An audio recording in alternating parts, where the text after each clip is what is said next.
What's up, gang? My name is Chase. And my name's Luke. And we are Crooked Stix.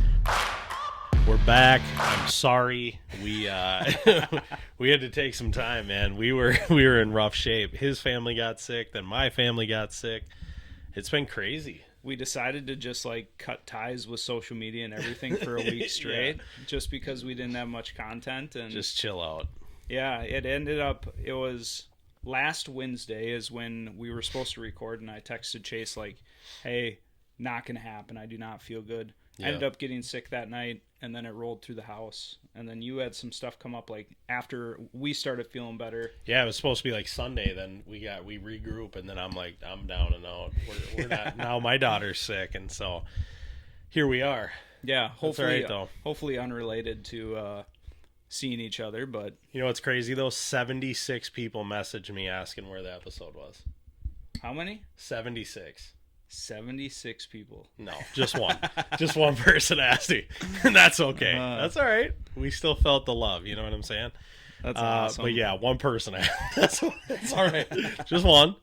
But it was good. One loyal person. One loyal fan, man. We appreciate. Shout out to you, loyal fan. I'm not sure who you are, but yeah, Cody. Shout out Cody. So one loyal fan. No, so today we're diving back in. I'm gonna guess we're on episode 9. Yeah, I think so. All right, we're doing all right. And if so not, far. we're skipping 1 to 9. I'm not sure which one, but I think we're on 9. At this point, it's safe. Kind of we're mixing in to where it could just be a new episode and not numbered. You know, when do we call it season 3? When do we call it keep it season 2? So maybe we just keep rolling.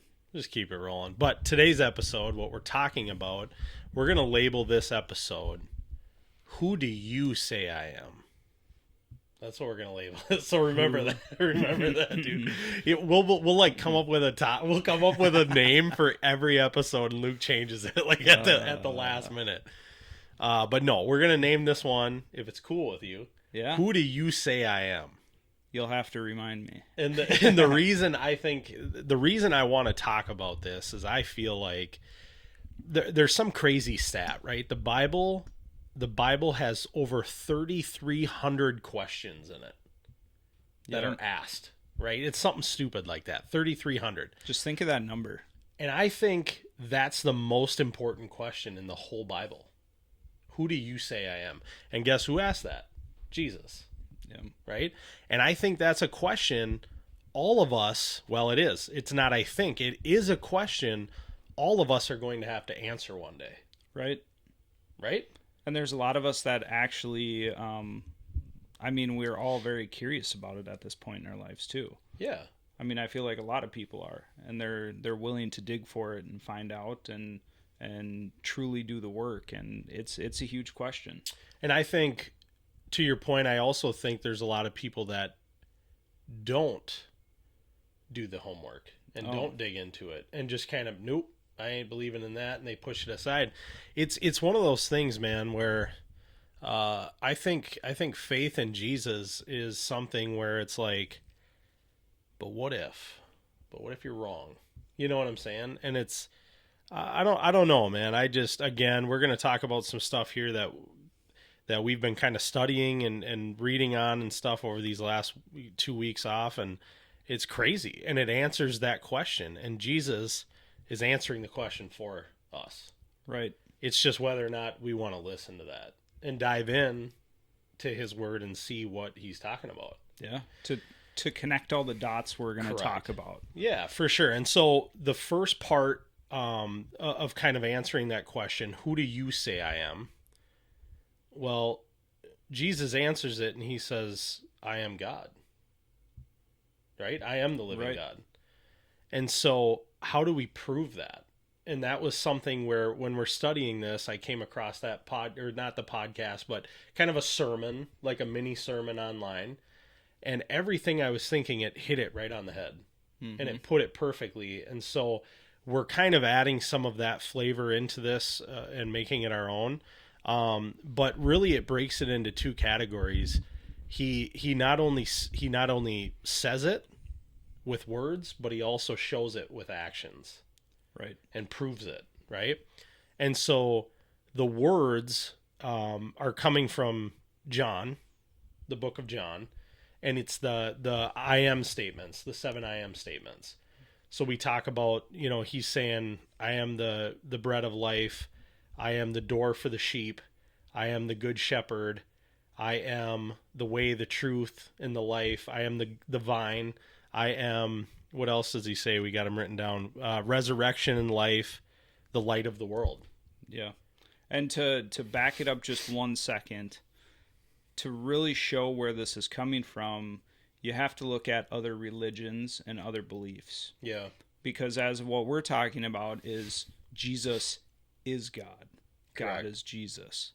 Now, there's other religions that believe in God, but don't believe Jesus is living God. Correct. And then you have the believers or non-believers that don't believe any of it. Right. So there's different scenarios of beliefs in this, what we're talking about. So we are trying to prove that Jesus is God. Correct. Through these scenarios that things that he says, actions, all of that. That's a good point.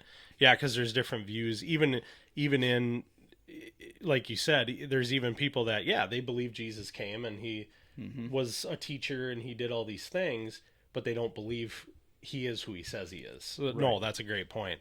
So I think to start, the 7 I am statements are huge. Yep.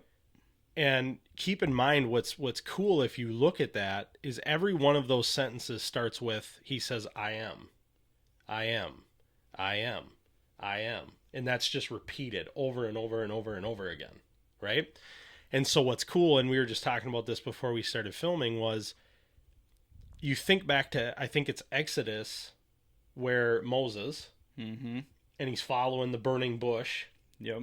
Right? Talking to him. And he's talking, this bush is talking to him, and well, that bush is God. It's the voice of God, right? And he goes, okay, God, I'm going to talk to the Israelites. Who do I say sent me? And God says, I am who I am. You tell the Israelites, I am sent you. Yep. Just take that as a starting point here. Just let that, because this was way before Jesus was on earth. Jesus ain't even in the picture yet. Yep. And this was very, very early stages of the earth. Of course, Moses and splitting the sea and everything like that. But at this point, he was talking to God. And just remember that as we go through this, because that's an important piece here. It's crazy. So he says to Moses, I am who I am. Tell the Israelites, I am sent you.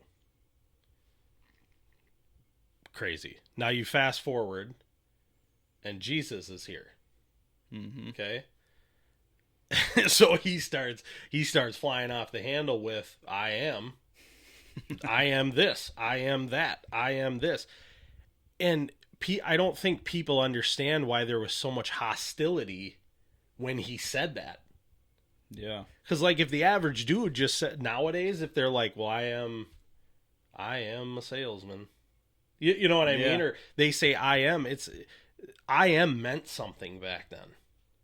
Because people knew from Moses telling them, I am sent me. It's now written in history that Moses came and says, I am sent me. Right. So they know I am is God. Right? Yep. So now Jesus comes into the scene and he's like, I am. What? No, you ain't. Like, you ain't God. Like, how hard would that be to wrap your head around? Oh, terribly difficult. I mean, it's crazy. I mean, to think about living in that moment with him, and it's like, come on. You're telling me you're the guy that was in the bush, but Moses, So I just think that's like the first, you know what I'm saying? I think that's the first part to look at is the 7 I am statements.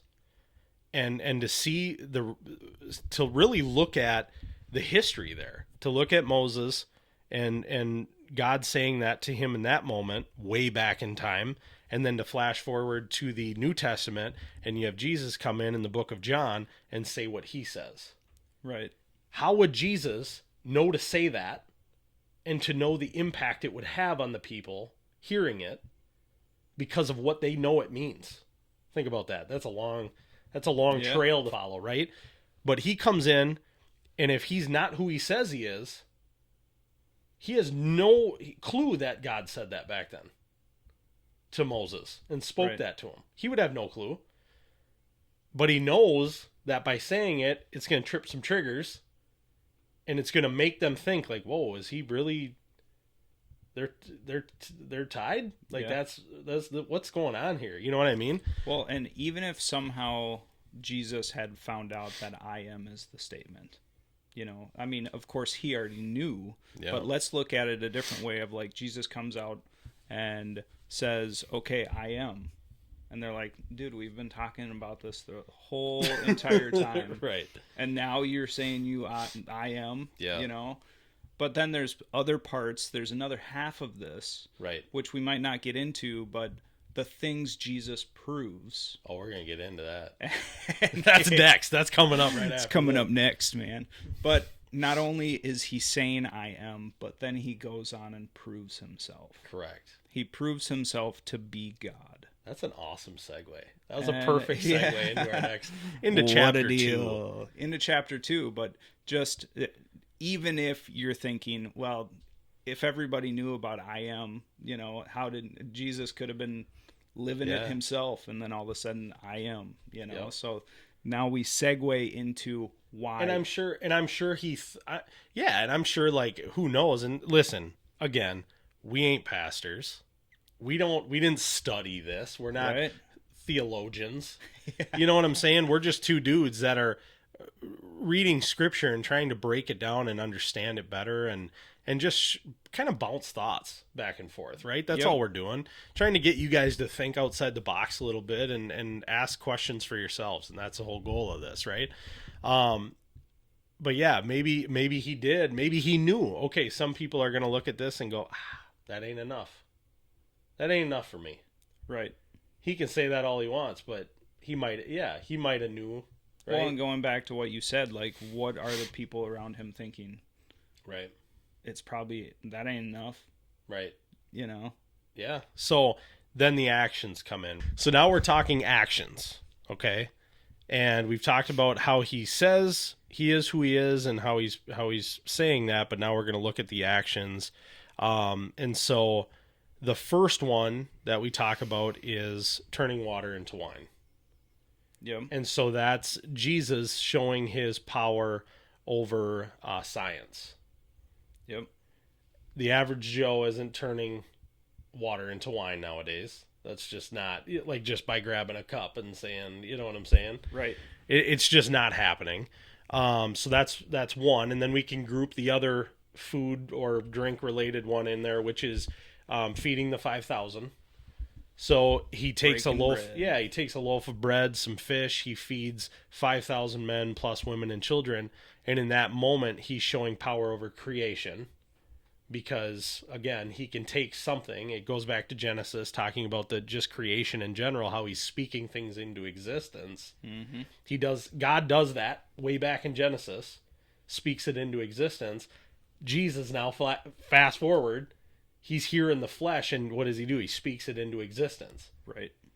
These disciples are looking at these couple fish and this loaf of bread going, this ain't going to work. I don't think we got enough. We got to make another run down to the store. Jesus says, nope. All right. Speaks it into existence, feeds all these people. So that's two: power over science, power over creation. We can kind of set those aside. Those are those two. Then you have walking on water, we talked about. Yep. So walking on water is showing his power over nature. Again, we know law of gravity. You ain't just hopping out of a boat and not getting wet. You gonna take a dip. You better have a life jacket on because you're going down. Jesus doesn't. He shows his power over nature in that moment by getting out. He's walking on the water and actually calling his disciple to come out and join him. Mm-hmm. His disciple, obviously, lack of faith, falls in. We all know that story, right? So that's another one, power over nature. Then you can group. We talked about all the healing and that sort of stuff. You can kind of group that into one big ball, but individual, right? So you have, he heals the nobleman's son. This is the story where this man, his son is ill. He comes up to Jesus. He's telling him what's going on, and basically says, listen, I have faith in you. Like, I've been hearing some of the stuff you're doing, seeing it, whatever. I have faith that you can heal my son without even being there. Yeah. And Jesus is like, that's the most faith I've seen so far. That's crazy. Said, I got you. I got it. Don't sweat it. All right. Dude goes home, son's healed. So he's showing in that moment his power over distance. Mm-hmm. Again, distance don't matter. He's there. He's anywhere. Right. He can be anywhere he wants Just to be. proving himself time and time again. Yep. And then he heals the lame man. That dude was lame for 38 years. He turned cool real quick. Yeah, it's like, but again, so now Jesus comes in, he heals this dude. He's showing power over time. This dude's been lame for 38 years. He's been sick. Yeah. And Jesus just walks in and says, "No, time ain't a factor to me." Boom, done. You know what I'm saying? Like, that's crazy. What else? He heals the blind man.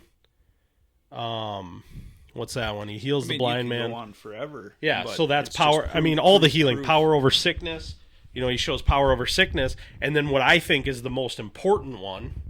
Rise up, Lazarus, man. Rise up. He just raises, takes Lazarus from the grave, raises him up. Power over death. Power over death. Power over death. And there's been multiple instances of that too, and throughout the Bible. Yeah, and it's like, man, I mean, if there's any of those, they're all beautiful, right? It's all beautiful stuff. It's incredible. It's amazing. Gives you chills just thinking about it. But if there's one of those that I could really hone in on and be like, dang, it's power over death. Mm-hmm. To take a man that is toast, he's dead. Days, and to raise him from the grave. You think of every single one of us. We're dead without him. Mm-hmm. You know what I'm saying? Like, our life is nothing. It's meaningless. It has no purpose. We're dead. We're dead inside without him, and that's true. You might feel, you might be on the other side of this lens like, nah, Chase, I'm feeling good. I got it figured out. I'm just kind of watching to show love, but I don't really believe in all this, whatever. I ain't dead inside. Yes, you are. 100%. Without him, you're dead. Because he is the life. Right. He is the way. And there's really nothing after. It's just crazy. I mean, there is something after death for either all of us. Just depends which way you're going. Yeah. Which way do you want to end up? Question. That's the question. Well, the question is, who do you say he is? Yeah. And he asks you that point blank. And you know what? That's a question that hit me between the eyes when I was new to my faith. I remember Sean Struby, he was a pastor at the Bridge Church where my wife and I used to go when we were fairly new to our faith. And he said that in a sermon. And he said, listen, you got a decision to make. And Jesus asks you, who do you say I am? And in that moment, I was like, man, that's a question I got to answer eventually. Right. Whether I say he ain't who he is, or if I say, nope, I'm all in. I believe that. I got to make up my mind. And like we said a couple weeks ago in another previous episode, your time will run out to make that decision. Mm-hmm. You do what you got to do, right? But that time will run out. And it's sad, man. I can see, I picture this a lot, and it's really a tough deal. And I know there's truth to it. Otherwise, I feel like God wouldn't put it on my heart. But sometimes it's like I get this visual of people that I know or people in my life that are kind of like raising the fist to God one day. You know? Pissed off at the world because they ain't going. Right. One day, our Creator's cracking the sky and he's coming back. That's a fact. I trust that wholeheartedly. Mm-hmm. And it's just like it could be tomorrow. It could be in our kids' generation. We don't know. It could be 1,000 years from now. We don't know. But we're all gonna die. And some of us are gonna end up. Gonna come time. Some of us are gonna end up holy, and some of us are gonna end up hot. Yeah. Where are you trying to be? Hot and holy, baby. Again, man, these are just, hey, we're just two dudes sharing ideas, yeah, bouncing stuff around. This is what we believe in. If you don't believe in it, that's fine. What's the challenge of the week? What would you give it? Man, I don't know. I don't know what the challenge would be. I feel like the challenge would be something tied to that question. Who do you say I am? Who do you say I am? You know, I think it was last episode we challenged them to, was it to dive into the Word and like read a couple things for themselves? Oh, think of some things that your anxiety that you struggle with, and you know, think about those fears or those anxieties you have, and then look them up in the Bible and read about what Jesus says about them. Yeah. And how we should handle those things. And I feel like this is something that requires that too. Like, it requires scripture to be invested in the Word and like you said, doing your homework, figuring it out for yourself. Right. You owe it to yourself to ask the questions and make an honest decision. You have to. And listen, the reality is, God already knows what you're choosing. Yeah. He already knows what route you're going. Knows the destiny. You ain't going to offend him. He already knows where your heart's at. He knows where it'll end up when the time comes. But I think, man, I don't know. I just think you owe it to yourself to do the homework, to really dive in. Read his word and make your own assumption. But yeah, what were we talking about earlier where I said I'm going to come back to that because I got something to say? Do you remember? At like the first half of the video? We talked about different religions and how they're based on... What was it? I don't remember. Yeah, I can't remember. I'll try to think of it because I feel like it could be an episode on its own. I'll see it in the recording. But that's what we got. But either way, we appreciate you guys listening. We still have some hats. Yeah, if you're dude. still listening at this point. Yeah, if you've made it through, we still have 10 hats. Aaron Niermeyer, where you at, son? Come pick up your hat, bro. I'm just kidding. But we got some hats, so there's still merch in play. We haven't really advertised. We just ordered a bunch of them, and we just ordered a bunch of them, and I think we got like 9 sitting there or something. So we got a little bit left out of what we ordered, and they are the most comfortable hats, and yeah. They're sweet, man. But yeah, hats. We got some hats. Again, if you guys see an opportunity or see something that you want to have us talk about, just shoot us a note. We appreciate the support as always. We'll hopefully stay healthy and be back for episode 10 next week. Yep. But until then, Crooked Stix out.